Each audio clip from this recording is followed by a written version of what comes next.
45 minutes. So what I want to say, first of all, is thank you, Brett, for having the opportunity to be here with you guys. And just a little ground rules. We're going to have a lot to go through, so I won't be able to respond to any of your individual questions during the tour. But at the completion of the guided tour, we'll have an open forum, so I'll have an opportunity to talk to you about anything that's on your mind. All right, so hold on your hats. Let's get this show on the road. So here is the rendering of the front of this home called For the Journey.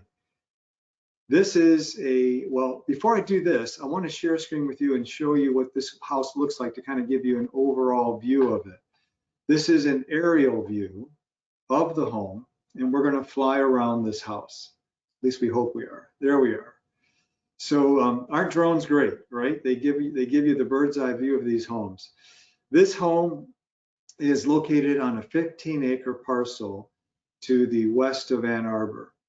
It is designed for a couple who was intentional about designing and creating a home that was going to carry them through the balance of their lives. And so there was many aspects about this home which were designed from what we call an architectural resource, design for living standpoint. So the house is intended to support them throughout their lives for the balance of the journey.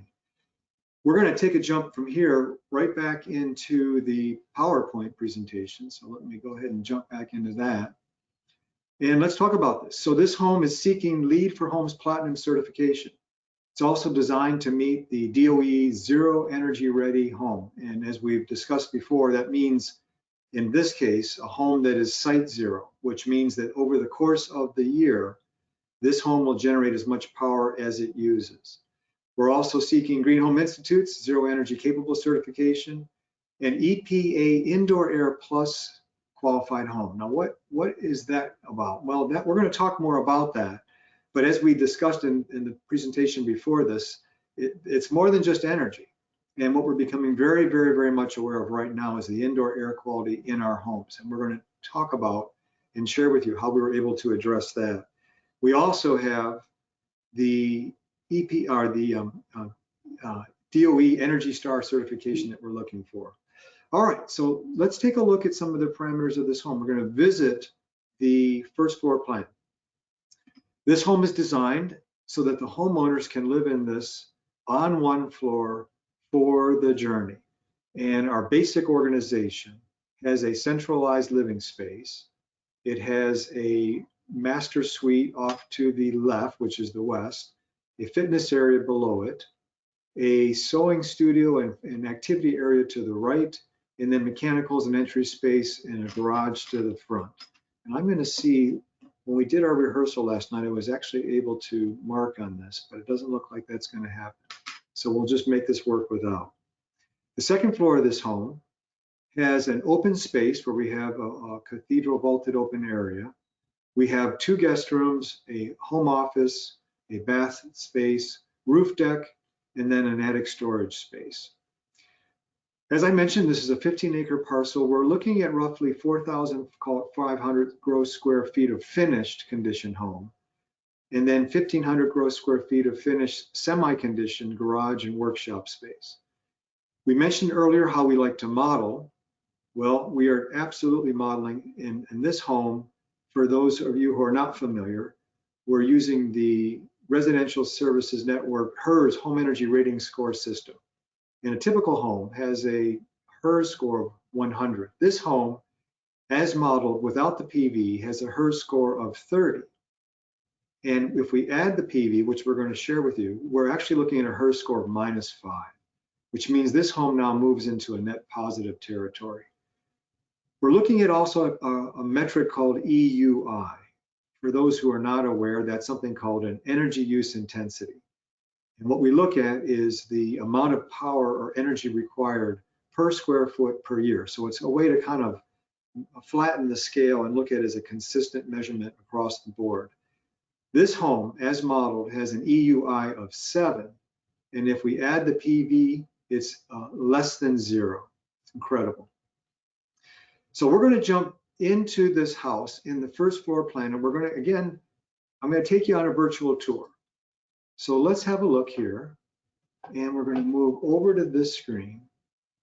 And what we're going to do is use something called a Matterport Scan. What exactly is that? A Matterport scan is a laser digital scan that we conducted before this tour. So we went through and we scanned every area of this house. And what that's going to allow us to do is to take a walk through the home. So we're standing now in the great room, just immediately inside of the south-facing windows. And as you can see, this is set up as an open floor plan.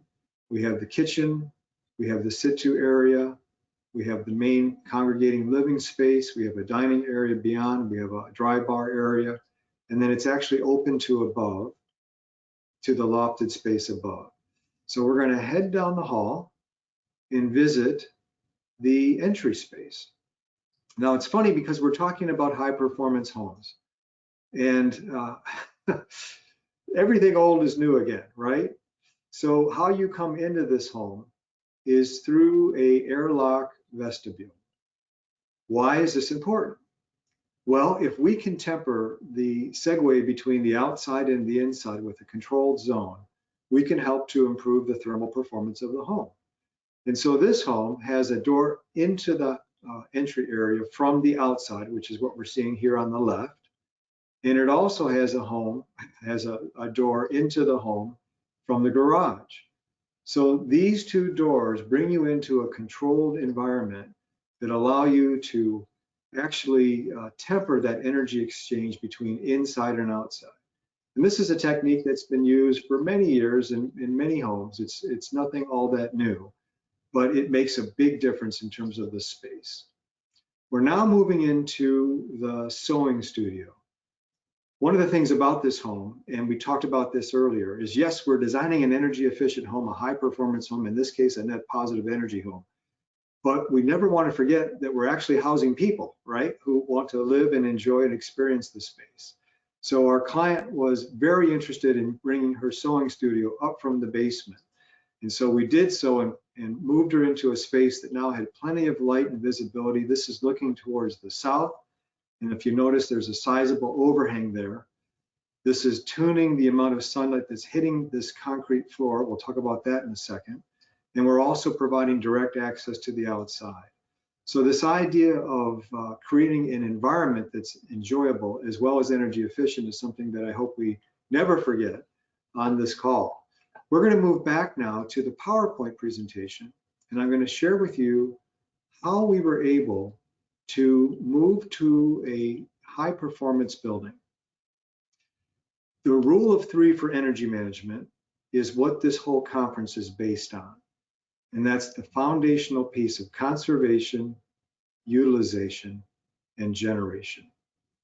And by that, we mean conservation is losing as little energy as you possibly can. So the greenest, cleanest, and cheapest energy is the energy we don't have to add to the system. Utilization is focusing on using the systems, the mechanical, the domestic hot water, as little energy as you can. And then third and last is generation. Once we have those first two covered, we're looking at how we're going to be able to create as much energy as we can. Conservation, I use this illustration of a glass holding water, or in this case, my mug holding water. So if the water inside the mug is the energy inside your home, and if there's a hole in the bottom of the mug, obviously we want to plug that hole, right? We want to maintain the energy we already have. Excuse me for a second. What we think about, and we discussed this a little bit in the previous presentation, is this thing we call the building envelope. That's the glass that's holding the water, which is the energy. It's what we call in the industry our third skin. We have our skin, we have our clothing, which is our second skin, and then we have the third skin, which is the environment that we wrap ourselves in. This third skin is the insulation that we put around ourselves, like a parka. And as we like to do, if ever possible, is to generate a insulation that is continuous without any gaps. In this home, we generated a roof that has an R value of 67. R is resistance to energy flow. So unlike hers, where the lower the score, the better, in R, or resistance, the higher the number, the better. We have an R37 wall, we have an R34 slab, and this is continuous insulation without any gaps. So we are now standing in the same sewing studio that you had just looked at, viewed in the finished version in our virtual tour.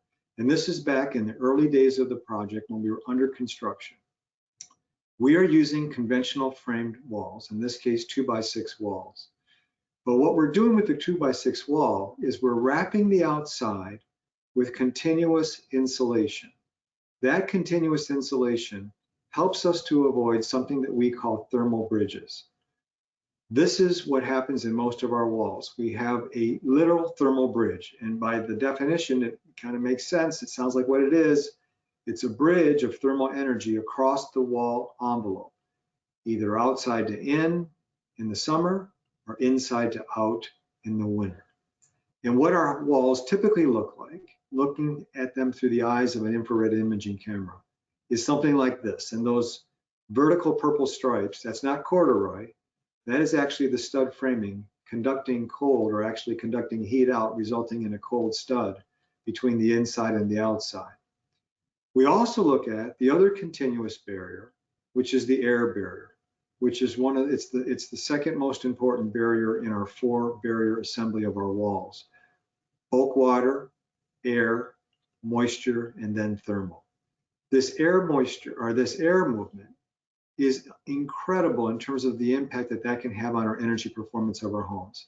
The DOE would claim upwards of 30 to 50% of our energy space heating is being compromised by this, which means if your house added up all the aggregate air leakage paths, it would likely have somewhere in the neighborhood of a 3 square foot hole. That's open 24/7, 365. And that's air you paid to clean, heat, cool, humidify, dehumidify, going right out.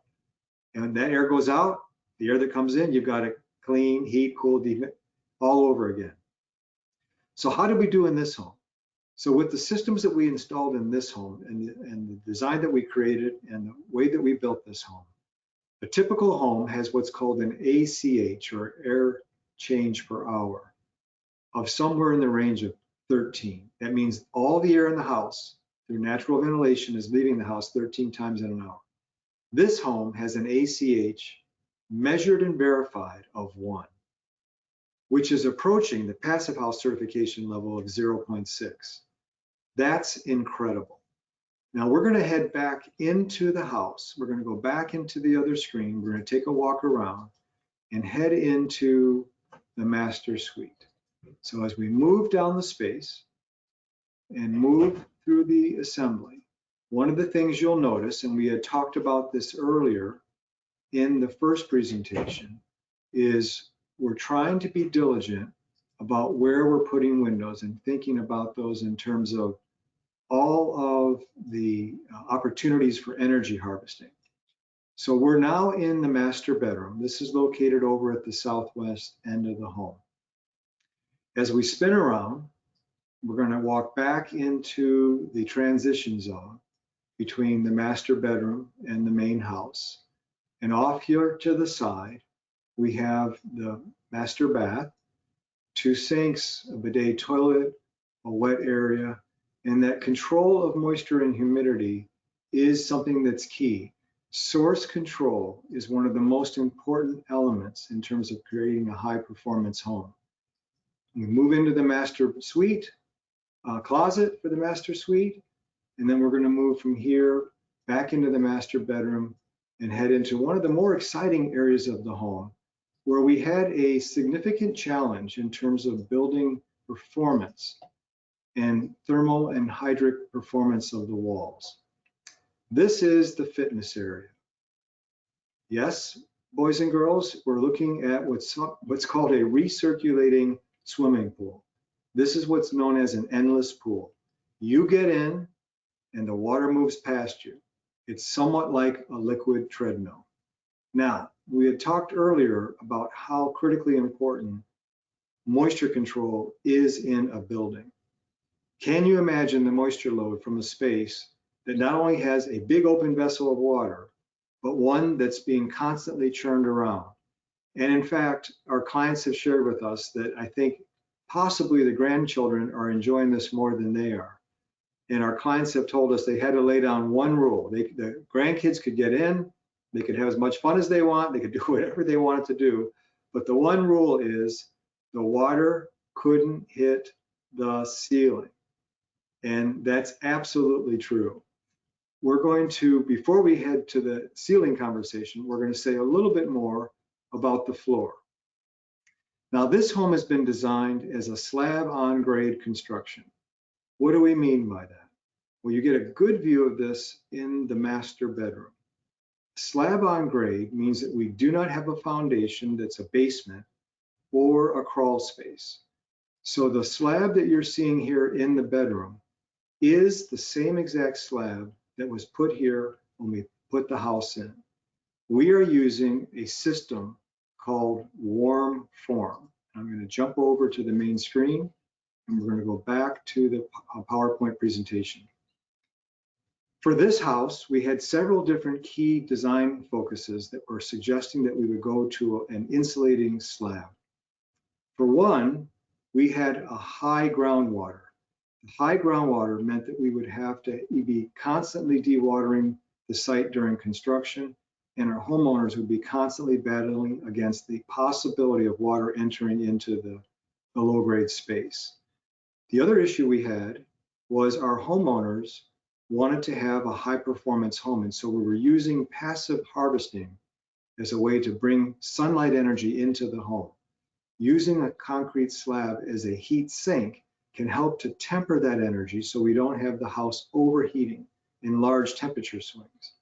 And last but not least, our clients had, at least one of our client partners had a biological condition where her feet were always cold. And so in this concrete slab, we actually laced radiant heat tubes. And so the slab itself became the heating element for the home. So let's take a look at what we did. This is the illustration detail from the warm form assembly manual. And this is our actual construction detail of the perimeter of the home. You can see the 8-inch concrete slab, and it's sitting in an isolated bathtub of expanded polystyrene insulation, which is then sitting on a granular fill. This area continues that uninterrupted thermal plane that we had discussed in terms of this continuous insulation conversation. So we have continuous insulation on the outside wall, and we're wrapping underneath with continuous insulation underneath our slab. This is a picture of the actual warm form corner element and perimeter element, or perimeter block. And here you can see the scale of these, and you can see that they're being installed to define the perimeter of the foundation of this home. They are laid out, and there are metal plates that hold these together. And then when the perimeter is all established, the stack of insulation you see is going to be distributed across the floor of this home. So that's creating this continuous, uninterrupted, isolated thermal insulation mat. On top of that insulation, we then lace the radiant tubes that we had discussed earlier, which is going to be generating the heat for the home. This is an aerial view of the house during construction, and you can see how the concrete is being pumped into place. This is another view of the same, and they're making good progress. And this is the finished form. So that concrete that you're seeing there was the finished floor of the house. And so we came back after we were completed, and we honed that, and that became the actual final element. If you see that gentleman with the orange jacket on over there to the left, that's the area of the home where we have this recirculating swimming pool. Down there at the bottom at the fitness area. And this is an image of the pool installed. Now, we talked earlier about the key importance of understanding moisture migration through a building assembly, particularly key if you're increasing the resistance to energy flow. In our older homes, and in many cases in code-built homes, we have an energy flux through the wall, which basically allows us to do dumb things because the wall is forgiving. If it gets wet, it gets dry. But when you want to reduce that get dry part, which means you're not losing energy and we're focusing on the conservation element, now you have to really be on your game in terms of understanding the hygric thermal dynamic of that wall. This is the recirculating pool being placed in to the enclosure. And this is a detail showing you the roof of the pool enclosure and the wall of the pool enclosure. What we used, and this was our first time using this, is we used a liquid applied continuous air and water vapor control layer biased towards the inside. On the exterior walls of the pool enclosure, we eliminated the cavity insulation in the walls. We only had the perimeter insulation, but we increased the perimeter insulation. The reason we did this is we wanted to have the first condensing surface of the migrating moisture hit a surface that would be above dew point at all times of the year in any conditions. We told our contractor that this liquid applied continuous air and vapor control layer needed to be literally continuous. And we gave them a visual. We said, imagine that this house has the endless pool full of water and we turned it upside down. We want the enclosure to hold every single drop of water that might come out of that pool. Having a visual connection like that can really help inform the team as to the level of scrutiny and importance that we want to take, particularly when doing something as risky as an indoor pool, and even more risky when it's a recirculating pool. This is the key component, is where all this comes together. And by using liquid applied, we're able to really generate a continuous layer without any gaps or seams. But we went one step further. One of the things that we've learned in our study of building science over the years is you design a building to fail safe. So if something goes wrong, you're there ready to catch it. And in my career, it's always been water 1, Michael 0. So the sooner I figure that out and bring that to our designs, the better we're going to be. This is a picture of the low slope roof, and what we're seeing there is ventilation ports that are venting out the interstitial space in this roof cavity. On the outside chance that moisture should find its way into it, we are providing a way for this to fail safe and not be an issue for our clients. All right, so we're going to move from the endless pool fitness area space back into the main living area. What I want to show you here, I'm going to jump back into the Matterport tour, is as we're looking at a high performance home, we have several different assemblies to be mindful of. And one of the most important is the lid, because warm air rises and warm moist air rises even faster. The buoyancy of moisture laden air is actually greater than dry air. Took me a little while to get my head wrapped around that, but that's actually the case in terms of the molecular weight of the air. So what we're looking at here is this cathedralized ceiling. This meant for us in this project, because we wanted to use a compact roof form, that it was really pointing to structural insulated panels as the system for us to use for the enclosure. So we're going to take a look at the actual drawing sections cut through this home. So the drawing down to the bottom right on your screen is showing you a sectional cut through that space. And you look up above and you can see the structural insulated panel. What these are high performance monolithic forms, 8 by 24, largest sizes they make, made off site. Imagine an ice cream sandwich. Now imagine the cookie on the ice cream sandwich is the oriented strand board, and imagine the ice cream in between is the insulation. We used a structural insulated panel that was 12 inches thick. We went one step further and we put on top of that a nail base structural insulated panel. That's an ice cream sandwich with one of the wafers removed. So we had a 6-inch layer there. That allowed us to generate the high level of R value for this roof, which then allowed us to create a home that is a net zero home. This is the panels that are being installed during construction. So we're looking down from above, we're looking at the top of the roof plane above that space that I had just shown you in the Matterport tour. And here you can see the same panel going in on the far side. What we like about the SIP panels is they give us opportunity to have long spans and deep overhangs. Deep overhangs in this case were important because we were looking to use passive solar as a way of cutting out the middleman and going straight to the source of all energy, which is the sun. For every project, and this one, of course, we did a solar orientation study, and we determined what the solar aperture was going to be. Using a device called a solar pathfinder, we determined that this was going to be just about a perfect site. And so what we did, if you notice here to the side, you see that dashed line, we have all the overhangs tuned in such a fashion that the high summer sun is blocked out by the overhang, and the low winter sun is allowed to be penetrating into the home. This is always amazing for our clients because they'll often will send us pictures of their house's performance. And I remember this client, it was June 21, and sent us this image of the house with the shadow, and it was a very hot day, but none of that sun energy was finding its way into the house. We've had other situations where clients have sent us images, such as more recently, last year, when we experienced the polar vortex here in the Midwest. Temperatures in the -18-degree range. Got this great picture from our client. -18 degrees outside, 75 degrees inside. They had to crack the window. There was a picture of the window open because it was getting a little bit too warm, and their furnaces were not on. Mechanical system was not on. Yes, Virginia, even in Michigan, with 52 days of sunshine a year, we can make that happen.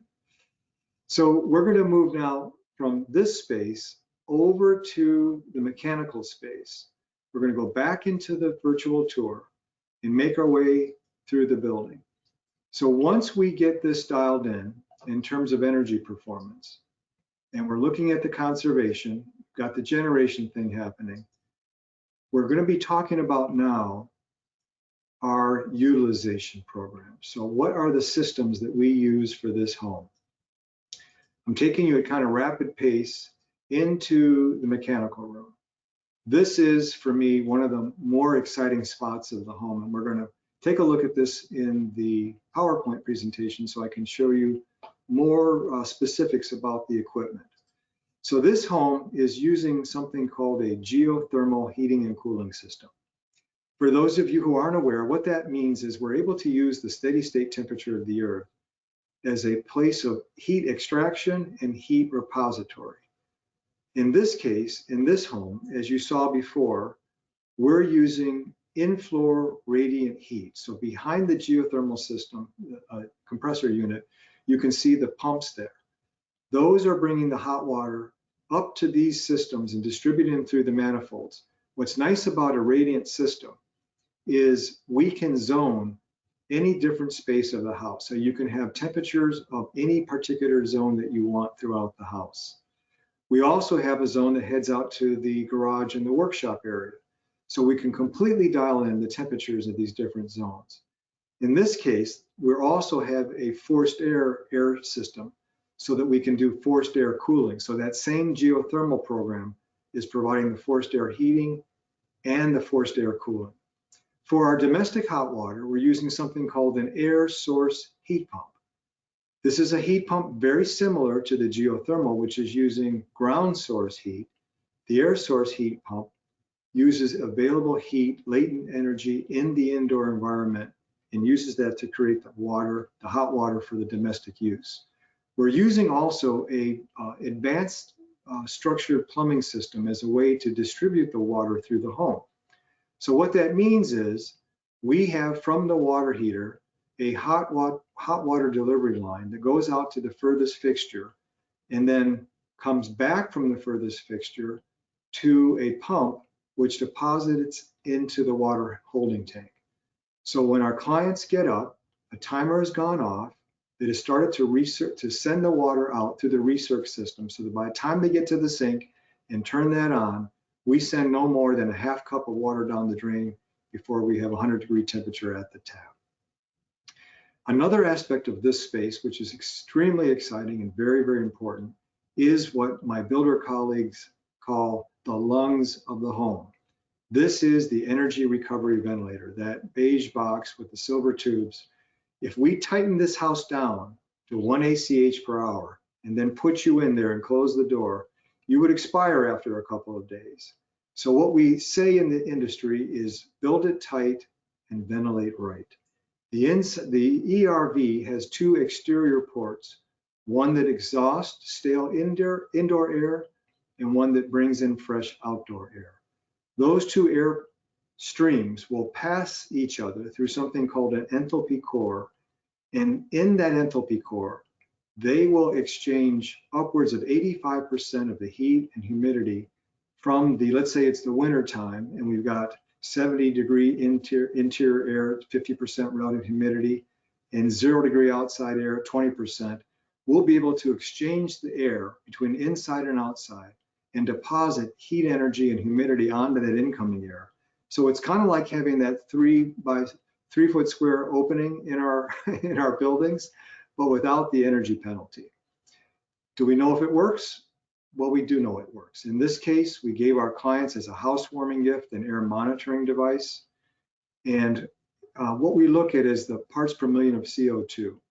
CO2 in ambient air outside averages between 250 and 450. Good indoor quality is averaging around 800 to 1,000. This home has indoor air that is almost the same in terms of carbon dioxide. And we look at carbon dioxide because that is one of our key metrics to indoor air quality. This home has essentially the same quality of air as outdoor without having all the energy loss that usually would come along with having a window open. So now we're going to go back to the Matterport scan, and we're going to move from the mechanical space to the energy generation system for this house. So remember, we talked about the 3 steps to net zero: conservation, utilization, and generation. We are now going to talk about the generation system. If you look through that window in the upper corner there, you can see the little tip of one of the photovoltaic panels. And on the wall here, you can see our battery storage array. This home was the first project that we had the privilege of working on where we used a battery storage array. Because what we're doing with this in terms of generation is we had talked about the passive solar harvesting. In this case, we're looking at active solar harvesting.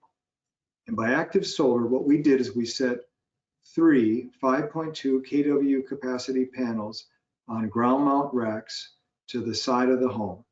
Here are the 3 panels, and you can see them kind of, they're offset and staggered to make sure we have full access to the sun at all times of the year. This is a side view of the panel. These panels take direct incident sunlight, which excites electrons and causes it to move, causing DC power. The units here on the side of these are inverters that turn this into AC power. This is the layout of how this system has been designed. This is called an AC coupled system.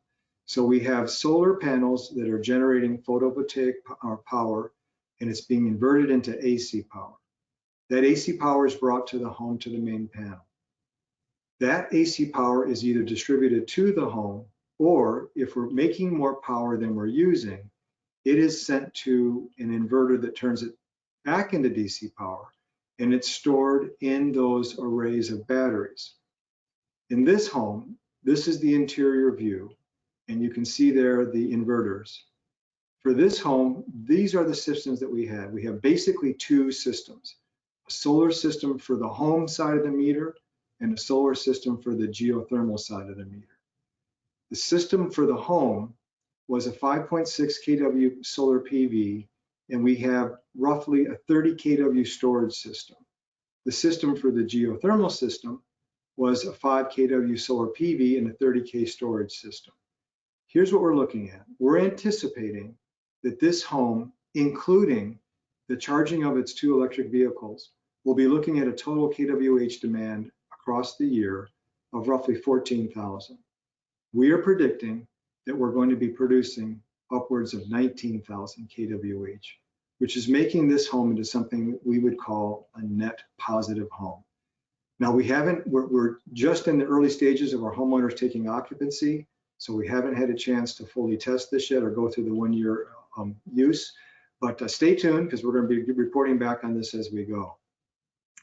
So one of the things that I'm hoping you're getting from this presentation is the importance of understanding the building as being a system. It's not an isolated element. It's not this part and that part. It's how all the parts work together. And one of the key components of any high performance building of any stripe, whether it's a remodel, an addition, a new, whether you're seeking net positive, net zero, or just a pretty good home, is the key of doing good planning on the front end. Because unless you understand how all this comes together, you're likely not going to achieve your goals. And our goal at Architectural Resource is that you do achieve your goals. So this has been an opportunity to roll through this house in very short order and try to give you a high-level flyover introduction to many of the key components of this home.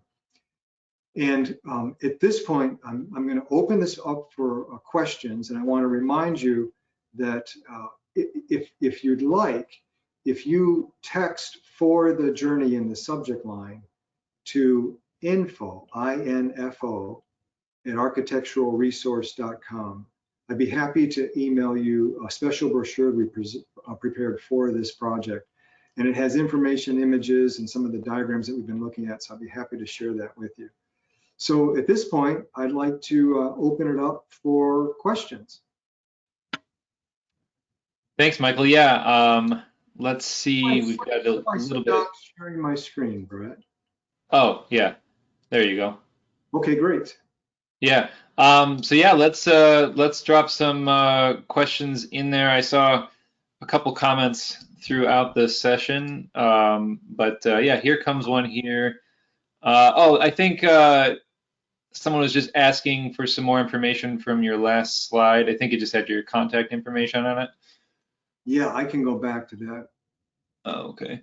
Well, I took control back here, but can you pass it back and I'll pop that yeah, back up? But we got short time here. I want to make sure we get to some of the questions that came in. How can we use the same techniques in a hot, dry, and arid climate? I know that's a pretty in-depth question, but what's sort of some Great of the question. So the fundamental concepts of conservation, utilization, and generation apply across any climate zone, anywhere. We would approach your project entirely differently if you were in a dry climate zone, and we would have a different situation. And in this case, this home was designed for climate zone 5A, where it's a predominantly heating dominated climate. In your case, it would be a cooling dominated climate. So we would take a different approach, but the same three principles in the building physics remain the same. The moisture drive conversation might be a little different because it tends to be in our climate zone in the Midwest, it tends to be from inside to outside. And in our climate zone in the South, it tends to be from outside to inside if you have an air conditioned home. So same concepts, same principles, same strategies, just different application. I mean, what for a house like this, comparing it to if it was cold built, of course, what kind of extra construction costs would you be looking at? Well, construction cost, that's a great question. I'm glad you're asking that, because construction cost, obviously for a home that uses these high performance systems, there will be a higher level of investment. But one of the things that we always tell clients is some of the most important, greatest result decisions have nothing to do with cost whatsoever.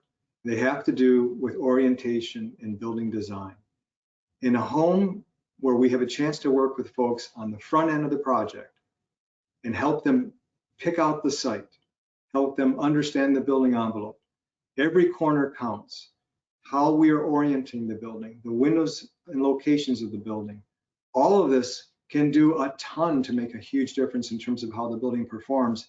And that costs a grand total of $0 extra. So is it possible to throw a lot of money at a home and make it high performing? Absolutely. I mean, geothermal systems, solar panels, all that stuff. But some of the more basic, actually more effective strategies are the things that don't cost anything at all. They just require good design and planning. What was the reason to use a battery versus just sending it all to the grid and getting paid for that, or if you could get paid for that?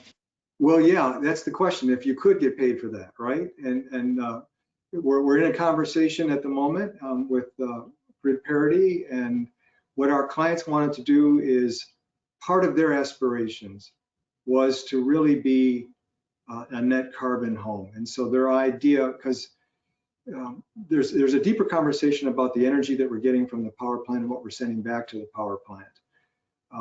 For those who are aware, there's a conversation between net source and net site. So the power that we're bringing in from the outside world actually has about a 70% penalty. And depending on your energy mix, in the Midwest here in Michigan, where we're predominantly coal, we have about a 70% hit before that power ever hits the house. And so the clients wanted to go down the path of having energy independence, where they'd actually have a capacity to generate their own power and keep it on site.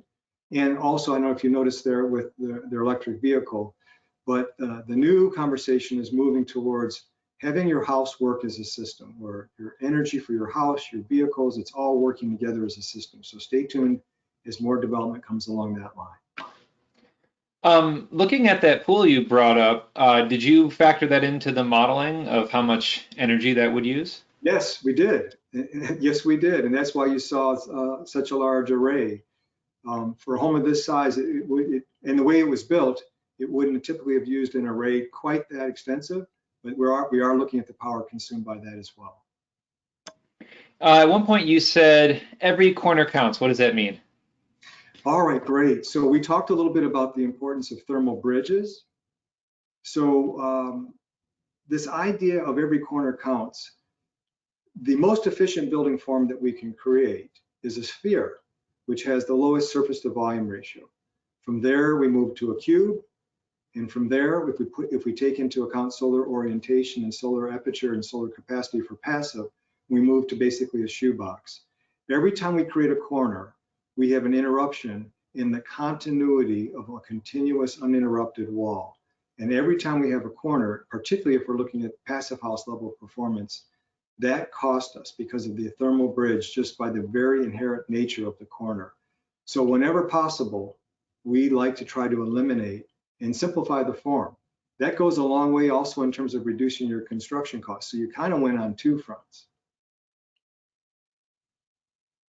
Do you work on renovations that might be looking to get off grid? Absolutely. And as on the earlier presentation, we talked about probably 80% of our work over the course of our history, our 30-year history, has been on renovations. And we were responsible for Michigan's first, the nation's fifth, LEED Platinum whole house remodel on an existing turn-of-the-century home. The greatest opportunity we have to truly make a difference is not every new home we build, because that's not addressing the energy legacy of all the existing homes that we have. Working on an existing home is absolutely our biggest challenge here in America, because we have this legacy of these homes. And yes, we absolutely do. And that takes some real thinking in terms of how to sort that all out. But that's what good planning is all about. Well, Michael, we are at our time before we hand it off to our friends over at T-Stud here. But I really want to thank you and Architectural Resource for not only this session and the last session, but the months of planning. I've been talking to Michael almost every other week, helping us out, setting this conference up. You'll be sticking around with us the next 2 days, right? Absolutely. I'll be here from now all the way through the end. There's so much great information here. I can't wait to learn myself. Awesome. Well, I assigned you some other questions that are coming in if you want to try to answer them behind the scenes. But thank you so much and have a good evening. Great. Thanks so much, Brett. Great to be here. Yep.